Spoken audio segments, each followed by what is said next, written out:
got my first watch review video for you. It's the Harrods Special Edition Tudor Black Bay that I bought a few weeks back. So look, hope you enjoyed the video. Let me know what you think, and hopefully you find it informative as well as interesting. Videos to follow. Welcome to the Tudor Black Bay Harrods Edition watch review, and this is the watch I just bought. It's a watch that came about because I sort of put my name down on this at the time I bought my Rolex last year, and I got a call, so it came through, and here it is in more detail. And there you go. This is the main black box that it comes in, and it comes in a really nicely proportioned and I guess useful box as well. I'm not doing a sort of comparison directly with Rolex because actually I just wanted to give this watch its justice. I will do a Rolex Submariner video, which would be good in a few months. And you can see the box opens up and you've got another small box inside, which you can remove. Now, on purchasing my Rolex and unboxing that, I actually ripped the internal sort of wrapping, which really wound me up, but thankfully I haven't done it with this one. And here's the watch itself. And as you can see, you know, it just really looks fantastic. No complaints at all. There's one thing sort of having a look at the watch in store in a glass casing, but there's nothing quite like when you pull it out and you see it in its environment, i.e. the box. And, you know, it's stunning. For the price point, this watch cost me 2,840, something along those lines. Are you going to get, you know, a better watch than that, looks-wise, for that value? Well, it'd be hard-pressed to beat it. I mean, it's got the green and black color scheme that just looks phenomenal. They size it for you. Unlike the Rolex, you know, this doesn't have that adjusting clasp, which you can sort of fine tune it. So it was quite a bit of a faff to get to fit my wrists, but on the wrist, it just looks absolutely fantastic. And I mean, I think what impressed me about the watch are small levels of details. Like, so see the crown, you can see the like decoration on the front. The seconds hand here has it's part gold and part green, Harrods green. Of course, the Harrods green steel bezel. This is not ceramic, this is steel, but it just looks really, really nice. I just really love it. I'm just going to take it out of its casing and unwind it. Now, the way you wind it is very similar to the way that you would wind a Rolex. So, and I think you might just be able to hear. Can you hear that? So it's got a really crisp and chunky sounding winding mechanism. It's just fantastic. That should be enough to give it some power. This is an in-house movement called the MT3602, which actually has a very nice 70-hour power reserve. In comparison, for example, the Submariner has 40 hours. So this watch will give you almost 3 days usage without having to, well, say you put it down for 2 days, you'd be fine, because unfortunately with automatic watches, which is a really nice thing, but also can be slightly annoying, if you don't use them for a day or two, they stop working. And especially so in the case of the Submariner with, you know, if I haven't used it for 2 days, clearly I'm gonna have to wind it and reset it, etc. With this watch, you have an extra sort of half a day, maybe slightly more, before you actually have to do that. So it will keep sort of working for longer. And that's really good. Also, it has a unidirectional bezel. Now, if you look at that,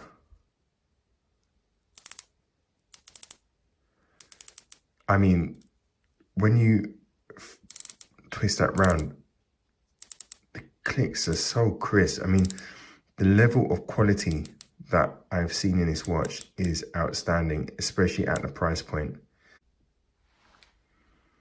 If I turn it round and look at the clasp, and I'm just going to cover the actual model number that I have, or the batch number or run number that I have, just for sort of safety reasons, really. But you can see quite clearly it's got the special edition Harrods logo at the back. But if you look at the clasp, for example, yes, it doesn't have that self-adjusting thing that the Rolexes do, but it's still of very, very high quality. It just looks really, I mean, it's just fantastic. And I really, you know, cannot be more impressed. Yeah, it's really good. One thing I'm not so keen on is that it's got rivets in the bracelet, but these rivets aren't actually real. It's just like what they're doing with Mercedes, and they have these kind of faux exhausts. I don't really dig that so much, but it's not the end of the world either, so it's just one of those things. But yeah, no, as you can see, just looks fantastic. And that color scheme, wow, just looks so nice. Let me just put it on. And as you would expect, it just looks fantastic on the wrist. Actually, I'm going to try and pull my shirt out a bit. And there you go. That's kind of the look I'm going for. But it just looks fantastic on the wrist. I cannot recommend this watch highly enough. There's a bit of a problem sort of getting it sized for me, because I like my watches tight, but not too tight. But I couldn't really get the exact precise fit that I get with my Rolex. But at the same time, the fit that I've got, you know, it's just, this is how I feel watches should be worn. Not too tight. You should have a bit of movement, but not so loose that it's all over the place.